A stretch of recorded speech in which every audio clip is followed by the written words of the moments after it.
So I'm really excited to be here today. But you know who's more excited about me being here? My mom. And, and so my mom is really excited that Estelle brought me here. So you're basically indicted into the family. Welcome to the family, Estelle. So I'm super excited to be here today and talk about SVG. I think SVG is capable of so many crazy things, and it's just such a flexible medium for building performant sites. I'm so excited to share all of these ways that you can create performant sites with SVG today. And it's worth saying at this point I'm going to be showing a lot of demos. All of the demos are by me unless I otherwise say so. And all of the code is available and open source for you to check out later on. Okay, so SVG is a total party. You can have JavaScript be the event coordinator for your party. Event, get it? Yeah? Yeah? I have a lot of bad dad jokes for this talk. Or you can make it yourself. So yeah, you can do so many awesome things with SVG. Don't worry, you're going to get your fill of my dad jokes by the end of the day. Okay, so that's fun, but we're at a performance conference, right? So, you know, we've got to be kind of serious. And so what about the capabilities of SVG? Well, it's really important to understand that SVG can be really tiny. It can be extremely tiny, and the reason why this matters is because if you look at this graphic from the HTTP archive, most of what we communicate and talk about and show over the web, what that load mostly comes down to is images. You can see that we're spending our performance budgets, almost 2/3 of our performance budgets are busted on our images. That's huge. It's more than half, it's 2/3 of everything. And so I love this quote: "You can't be a web performance expert without also being an images expert." True statement that I never thought of before. I love that because if you look at that last graphic, if you want to make the biggest dent in your performance budget, you have to be thinking about images. It's the cost of your graphics that are really going to tear things apart. And that's why I think SVG will save us. My name is Sarah Drasner. I'm known as Sarah Edo on Twitter. I'm also on the Vue core team, staff writer for CSS Tricks. And so today we're going to talk about this graphic format from the point of view of flexibility and performance. So what is SVG? One of the biggest benefits of SVG is you can see here's a 1 kilobyte graphic. It's of the Twitter logo. And you can see on the left-hand side, it's very crisp and clear. I didn't say either of those words, crispy or clearly.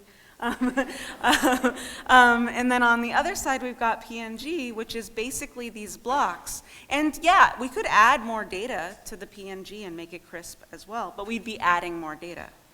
So there are bitmaps where we kind of plot every piece of that piece, and that's how bitmaps are basically mapped, PNGs, JPEGs, things like that. We've got a block for every piece of those coordinates. Rather, rasters or vectors or SVGs are made with coordinate points. So how many people here have played Battleship as a kid?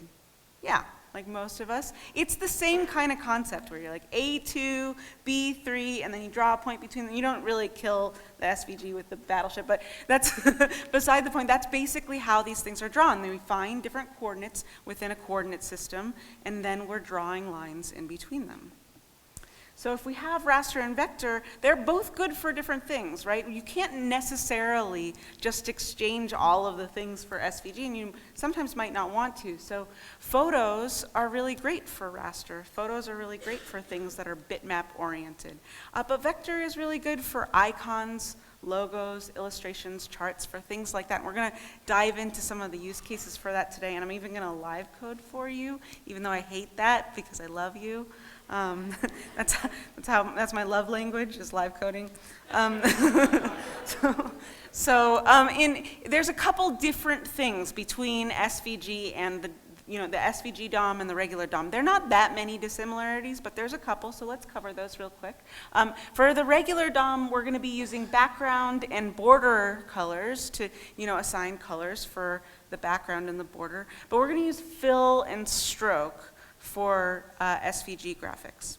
And sometimes people shy away from SVGs because they look at it and they're like, what is all this garbage in the DOM? Like, I don't want number barf all over my stuff. And it's actually not as scary as you might think. So if we're looking in this SVG DOM, here are all of the things it's drawing on the right-hand side here. And we see this G, right? The G is kind of like a div. It stands for group. It's grouping all of these objects together. And you can apply things like styles and classes, and IDs, and style it just like normal. But here I've done it inline, just as presentational attributes. And you can see anything that I apply to the group is going to also apply to all the children, just like in CSS as well. So if I did something very specific for one of the elements that was inside that group, again, like CSS, that would be more specific. So it would kind of take precedence. I could do stroke width 5 or something like that. But you can see these rectangles and circles and ellipses and line. All of these things, we made all of these graphics with just this small amount of code. That's not even a byte. And for all of these, what we're doing is we're finding the coordinates in the DOM, and they're mostly x, y values. If we look at that rect, it's x and y. We're finding a coordinate system. You can think of a coordinate system as a big piece of graph paper. We're finding x and y values, and then width and height draws a rectangle. Or something like the circle. Cx, cy finds the middle point, and then you draw a radius. That's it. That's all it takes to draw a circle. Pretty cool. So we have all of these things. We also have these kind of more complicated path points, but those are also curve commands that you can learn. So they really look and work a little bit like this.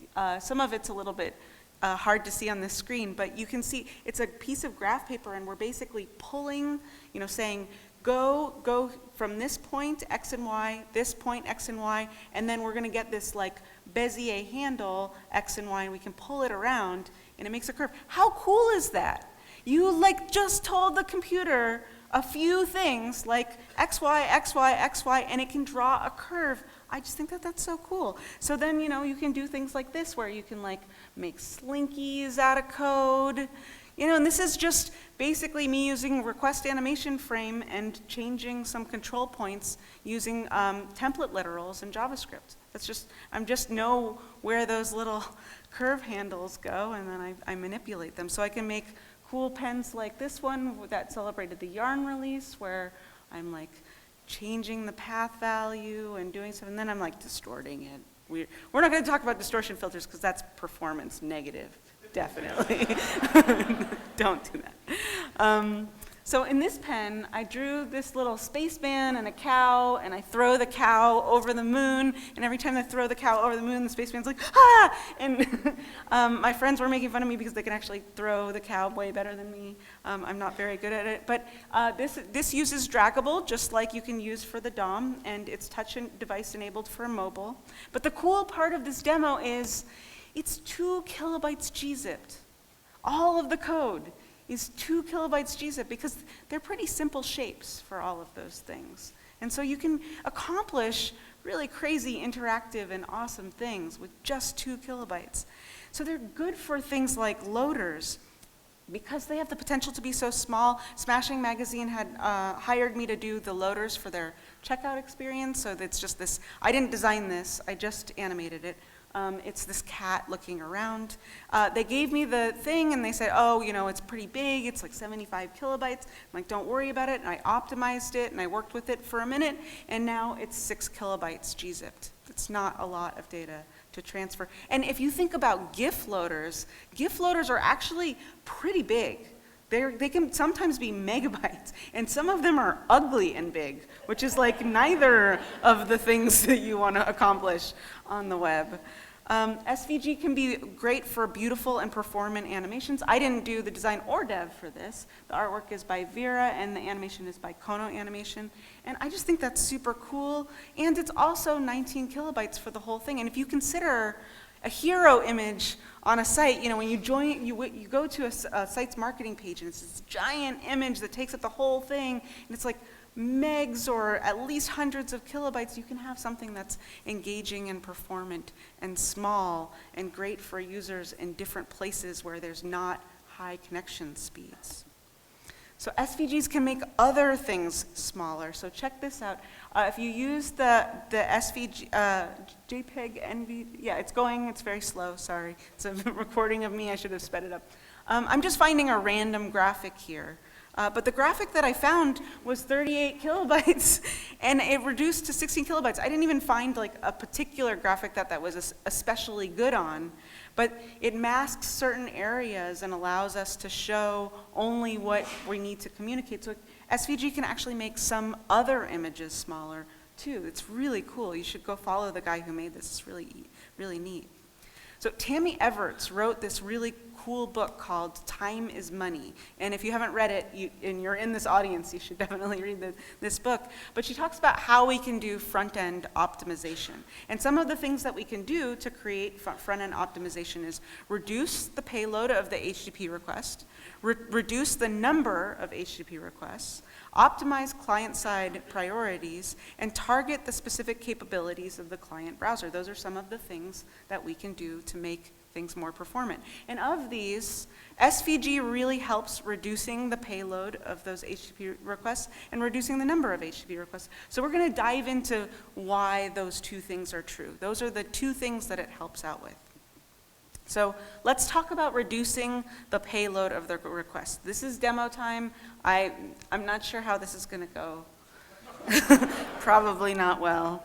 So let's do mirror, exit. Can you see my screen? Okay, great.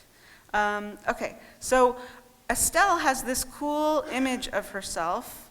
Actually, let's show it here in my app. She has this cool image of herself, and it's really cute. I really like it. And it's actually huge, so I spent some time optimizing it and making it smaller and good for the web, but it's still 40 kilobytes.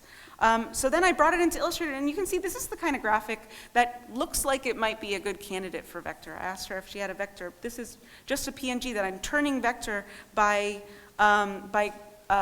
doing an image trace within Illustrator. You can say, I want an image trace and 16 colors, and this is what it gives me. It's pretty good. And you can see the difference is I have all of the, how I said all those path points, all of these shapes are now individual shapes with path points that I can manipulate. And I can even grab them and put her hair in a different group as her face, which I'm definitely going to do, and have those be separate elements on the page.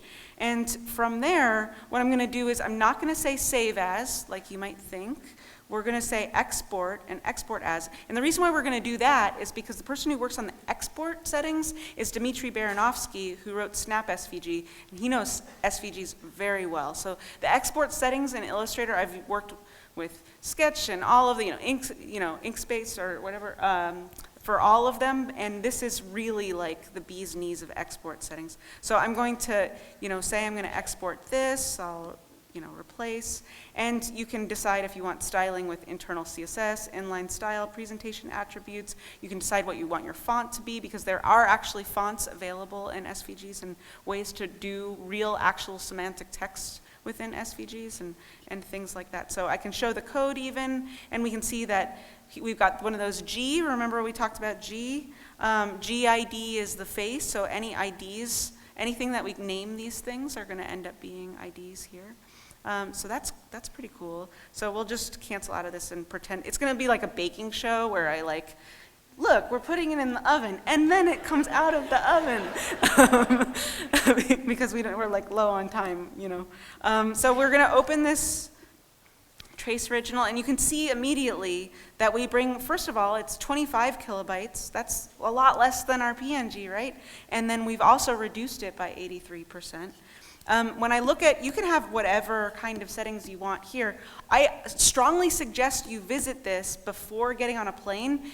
Jake Archibald's SVG OMG, it's a way of optimizing SVGs, and it uses service workers. So once you visited it, you can use it, but you got to do it before you get on the plane. I made this mistake.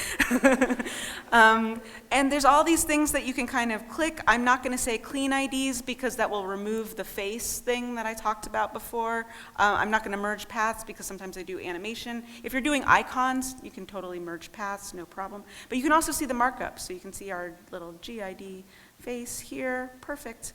It's great. Awesome. Okay, so now we've got our app. I'm going to make the font a little bit bigger so you can see it. And let's go check out our app here. So here we've got our cutest Dell. Awesome. So what happens if we want to bring that graphic into our application? I mentioned, reducing the size of the SVG. Well, we can actually put the SVG directly inline in our code because it is code. It's an SVG DOM. I can put it directly inline right here. So here I've got that SVG directly in the template, which is what we in Vue land use. And I'm also going to make it accessible. And we're going to make it accessible with just a couple of steps. And it's fairly simple to get done. We just have to do a couple of small things. So I'm going to say aria labeled by. And, of course, labeled by. And I'll say Estelle. And then the other thing that I want to say is role is presentation, because I don't want the screen reader to read out the entire SVG DOM to people, right? And so that wouldn't be mean. So the other thing I want to do is I want to put a title in there, but I want the title to be the first element that's immediately inside of the SVG right under that. It has to be the next one in. So I'll say title, and then the ID is Estelle. And actually, if you miss this ID part, that aria labeled by and the ID, that association, some screen readers won't even read the title. So that one's a really important one. So I'm going to say like fancy pants Estelle. That makes sense. And one last thing that I'm going to do here is I'm going to say that the language is English, because people use screen readers all over the world, and maybe they need the screen reader to do the heavy lifting and the translating for them. So that can help with that as well. Cool. Thank you, Prettier, for making that pretty. So then we can go in here. I'm going to make a new section where I add in the new Estelle. So I'm going to get rid of this one. And this is just Vue stuff, so I'm using some snippets I made.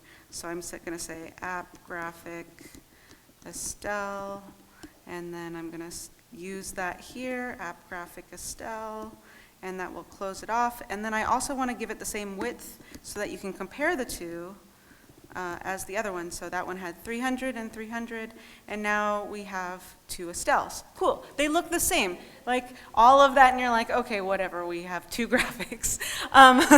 But one is smaller than the other one. But the other thing and it's more accessible, but the other thing is, what if someone comes along and says, make the logo bigger, which they will. And then we have two Estelles, and one of them is a little bit fuzzy, and the other one is still sharp and crisp. That's pretty cool. But let's take it a step further. Oh yeah, you're a little bit fuzzy. Okay, well, we're going to step away from accuracy in the next part. So let's do some maybe more fun things. And we'll say like label, let's get ourselves a label, and we're going to say hair, because remember we had some hair going on there in its own group.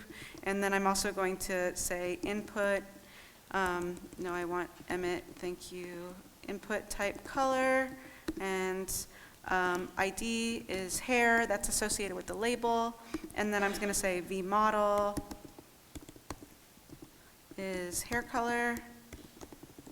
And then I'm also going to pass that hair color as a prop down here. If you don't know what that means, don't worry about it. Just know that I'm allowing the component to know about the hair color that I'm passing. Hair color here, and then I'm also going to hold this in my data. So I'm going to add this here. Again, Vue stuff, but it allows us to say, like, hold the state of this hair color. So at first it's going to start off as null, but then we've got this hair color, and we're going to maybe play around and make Estelle have different hair color. So we're going to just go all the way around the spectrum. Like, I'm going to give her hair color like mine, because whatever, I'm a narcissist or something, and then give her all sorts of hair color. This is not accessible hair color. That's too close to her skin color. So don't dye your hair like this. That's not good for accessibility.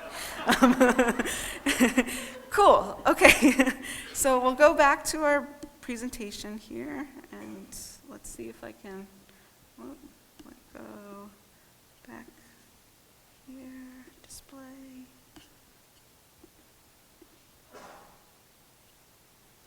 Excellent. Now we can go back to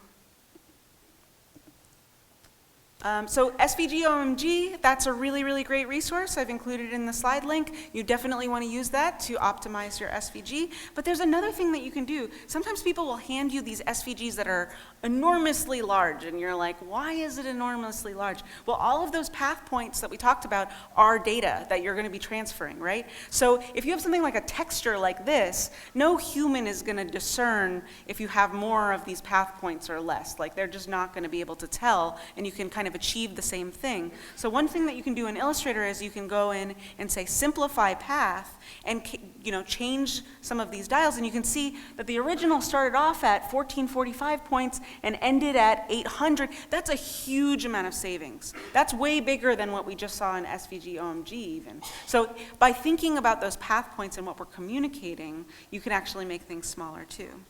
So there's also that reducing the number of HTTP requests. Well, you probably already know the answer to this one, right? The answer is, well, sometimes when we're using responsive images, what we end up doing is we do these picture and source set, and that's great because we're having smaller images or larger images depending on the screen size. And this is a really good way of doing things, but you still have to cut all those images, and if the images change, you have to cut all those images and figure out this. What I like about SVG is it's one SVG to rule them all. I just started using Keynote, so I like these transitions, sorry. It's one SVG to rule them all. That is a graphic. It's hard to believe, but that is a graphic. That's way less than even a byte. And it's directly in the HTML, as you saw before. So we're not creating more HTTP requests. We've got no HTTP requests because it's embedded in the HTML. So it's with the entire application. It's along with the application. So we're also doing that to achieve the performance on our site. So let's talk about another really big thing, and this is one of the biggest questions that I get about SVG. Why SVG instead of icon fonts? Everybody's like, I already know how to use icon fonts. I don't want to learn a new thing. I get it. I get it. But it's a really great question, but there are a lot of reasons why we should be using icon fonts instead of, or SVG instead of icon fonts. One of them is that they're vector. They're sharper than icon fonts because of non-text anti-aliasing. This is actually from Chris Coyer's article. He wrote an article about this that I have the link for in the slide notes. It's easily multicolor. We just saw that with the hair, right? You can make Estelle's hair whatever color you want to, except inaccessible hair colors. And it's easy to animate because it has a navigable DOM. All the same things apply. I can attach something to different pieces of it. Like if I'm standing here and I have like my arm and I want to animate my arm, if it's a photo, how am I going to animate that? I would have to like cut it out, find the background of the thing, put it back on, and then absolutely position it, and then responsive as a drag. But with SVG, it's already its own unit. We can just put a G over that whole sucker and move it around. I don't have a famous arm like some other people here, but it's really great. We can script, we can do everything in the DOM. It's better accessibility, you just saw that. The accessibility doesn't just end with that role presentation that I showed you. That's like the lowest amount that you can do with the title, but you can also identify things by group. So you can say ARIA labeled by group, and then have, if you have graphs or bar charts, you can have the screen reader read out each individual group. So you have a lot of concepts for accessibility that a regular flat image wouldn't have. There's better semantics, and the ease of use is really nice. You're just sticking it in there, you're done. It's so great. It scales with the container as well, so you don't have to do any kind of responsive work at all. So Chris Coyer did this. Seren Davies, her dad is in the audience right now, sorry for butchering your name, wrote a really great talk called Death to Icon Fonts, which is all about her dyslexia and why icon fonts aren't as great as SVG for that purpose. So I'll let you look for that online. And I have another joke. You ready? Okay. Why was Sarah frustrated about the debate at work over whether or not to use SVGs or icon fonts? Because the debate had no resolution. Okay. All right, so we have one more demo. This is basically me doing anything in the world. Okay, so we'll do system preferences one more time. displays mirror. Cool. So, okay, we had made Estelle's hair funny and fun. So let's talk about icons for just a moment. I'm going to comment out Estelle 1 for just a second because it's distracting me. Your blurriness is distracting me. So I'm going to actually add in a demo that I made to show off some icons. So if we want to import that component, which we do, and grab this, and I'm going to grab here.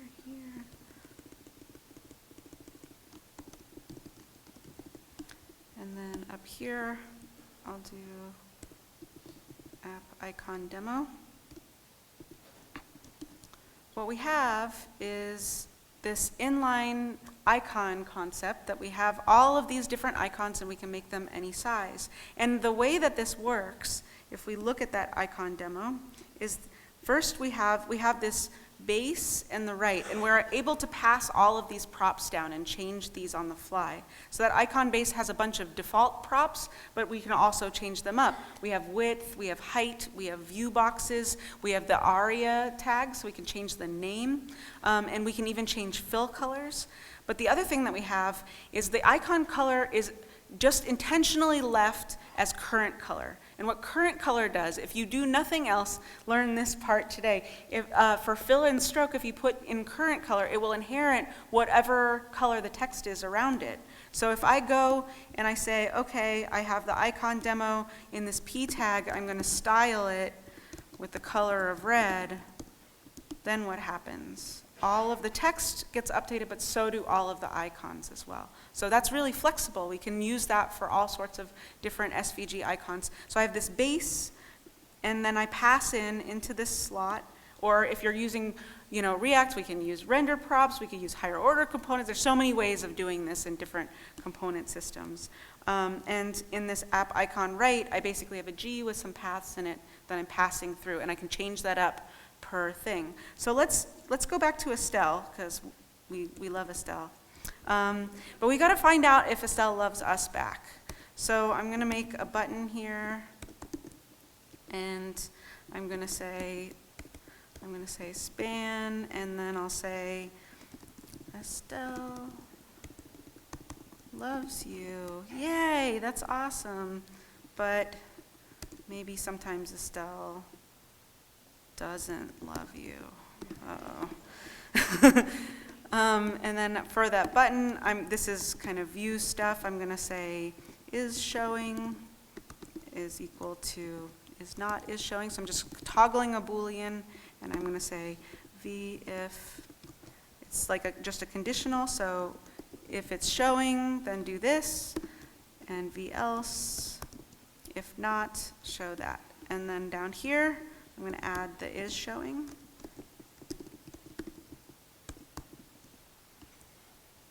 And then here, what I'm going to do is I'm going to go inside here, and I'm going to add some hearts.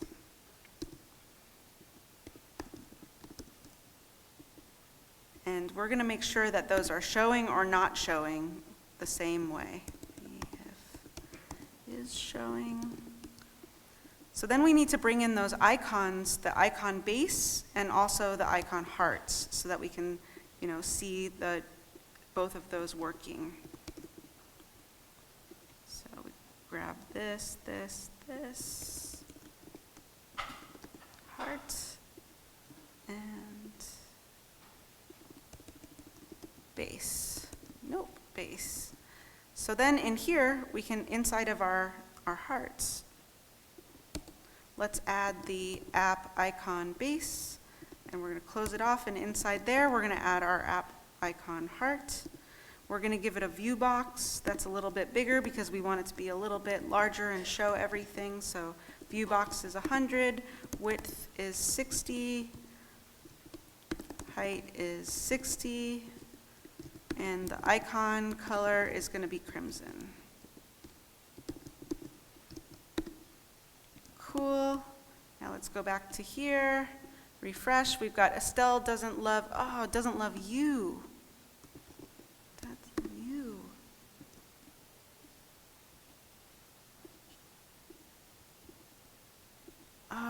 I do? I did something wrong. Of course, if is showing.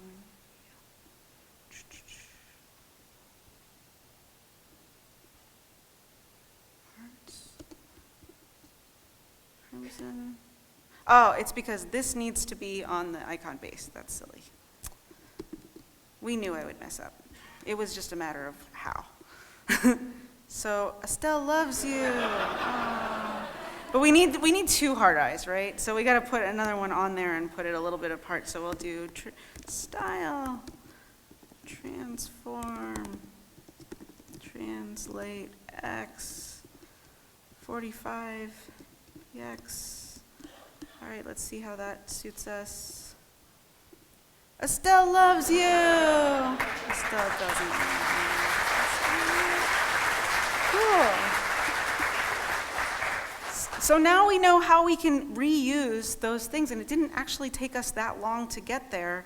It's pretty fun to be able to play with all of those things so quickly, right? Okay.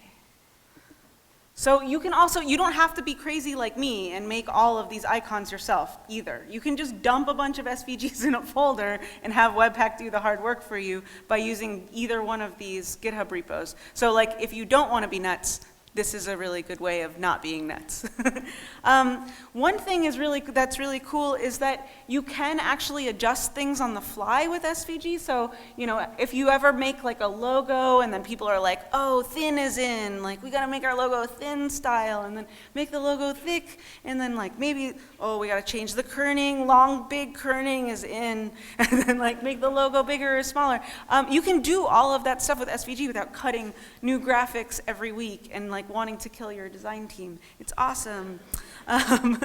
And because of all the pieces are separate, it makes it incredibly easy to make these interactive demos. And this usually has sound with it. It's not doing it now. But basically, he's like looking around. This is Wally. I love Wally.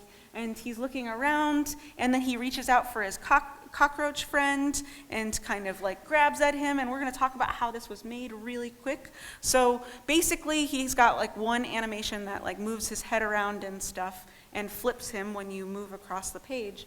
But there's also an animation timeline that goes across and reaches his arms out, and what we did was we have this like at mouse moves coordinates, and in that coordinates we map the progress of the timeline to the coordinates of the page. So then you can kind of scrub that timeline and have him interact with the page as he's going. And the other thing is that SVG allows you to mask pieces of the SVG, which can be really great for animation, right? Because with that, his arm, I don't want to show his entire arm the entire time. I want it to go into his body as he's reaching out to make it look more realistic. So I can actually mask those things, and we can, you know, crop on the fly. We can crop it like it's hot, yeah? I told you there's more of them. I love this pen by Noel Delgado. It's so well done. It's this, like, you can see the little x-ray as you're masking this whole thing. Super clever, really, really nice. And in terms of animation, the other cool thing is that we're working with the SVG DOM, and no matter what size it is, it stays consistent in there. So even if I apply animation, make things move all over, as I change the size of it, it stays totally stable, which is perfect for responsive, because I'm not really dealing with pixel units. So if I make like a crazy animation inside of an SVG and then make it bigger or smaller as I need to, I don't have to adjust anything for responsive. No media queries necessary. It also lets us do these advanced type lockups that Chris Coyer did, and this is real accessible text. So these are all, you know, stuck together in a particular configuration. You can have these beautiful text lockups, and it's not even that much code because you're really using text, and that's a circle. You already know how to make all of this. It's cool. So we can use that kind of stability for page transitions. I made this one in React, and for each one of those, even if it does responsive stuff with the page, it all stays totally stable as I'm moving through the pages and having this work. I also made one in Vue, so you can see all of the pages do these like weird mountain things, and each page has a different animation for the mountains and for the text and stuff. And I made this demo too long, but eventually you'll see that we can scroll the page down and everything, you know, stays totally stable. So it's all completely stable for mobile. And there's this other thing that's really cool, is that you can use it for layout too. So on Val and I have this, Val Head and I have this web animation workshop site, and you can see these triangles on the page. Those are pieces of SVG that's just a simple triangle, and what we did was we took we said preserve aspect ratio none. So what it basically, inherently in SVG, we have this preserve aspect ratio. So things get bigger and smaller, they stay totally uniform. If we put preserve aspect ratio none, it will just scale to whatever container you have it in. So you can make crazy layout stuff really simply with crazy and awesome shapes, and it can still be completely semantic in a small amount of code. Super cool. I wrote a book. This isn't that book. My friend was trolling me. I don't have the blobfish animal, and that's not my last name. This is the book that I wrote, and it's about SVG animations, but it also dives through SVG DOM and all sorts of the things that we talked about today. And while I have your attention really quickly, I co-organize an event called Concatenate Conf with a bunch of other really lovely people.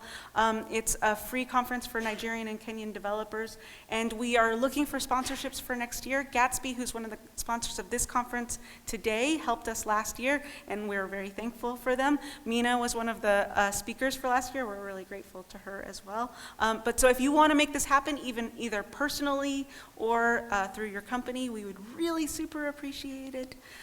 Thank you. Thank you so much.